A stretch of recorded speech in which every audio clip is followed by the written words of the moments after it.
bienvenue sur Boulevard BD. Aujourd'hui, les 7 vies de l'épervier, 3e époque, tome 2.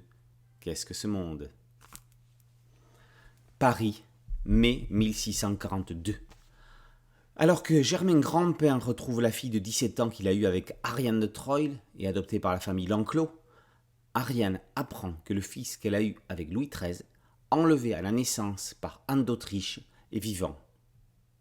Alors que les Espagnols ensanglantent le pays, aidée du fidèle Beauténébreux, la baronne de Troyes va devoir user de connaissances politiques pour le retrouver.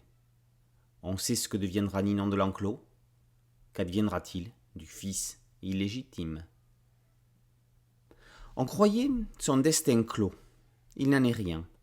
On l'a pensé rangé du fleuret et de l'estoc, mais les ombres du passé les ont fait ressurgir. Ariane de Troyes est de retour pour une nouvelle vie de l'épervier.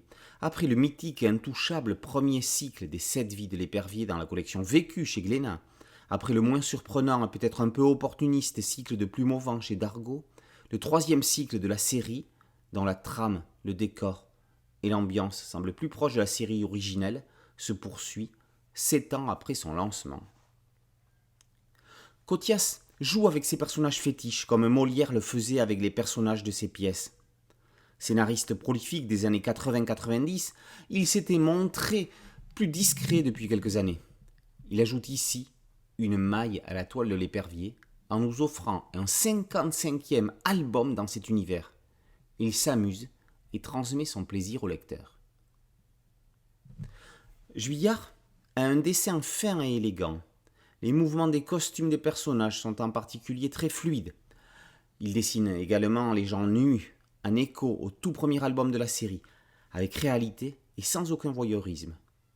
Ces albums sont de parfaits supports pour les écoles de dessinateurs dans les cours d'anatomie et d'habillage.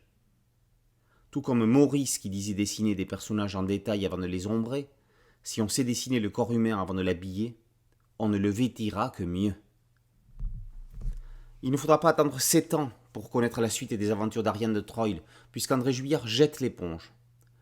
Le 3e tome, dessiné par Milan Jovanovic, est prévu pour l'année prochaine.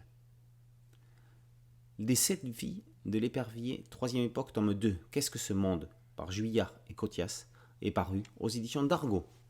Boulevard BD, c'est un podcast audio et une chaîne YouTube. N'oubliez pas de liker, de partager et de vous abonner. A très bientôt sur Boulevard BD. Ciao.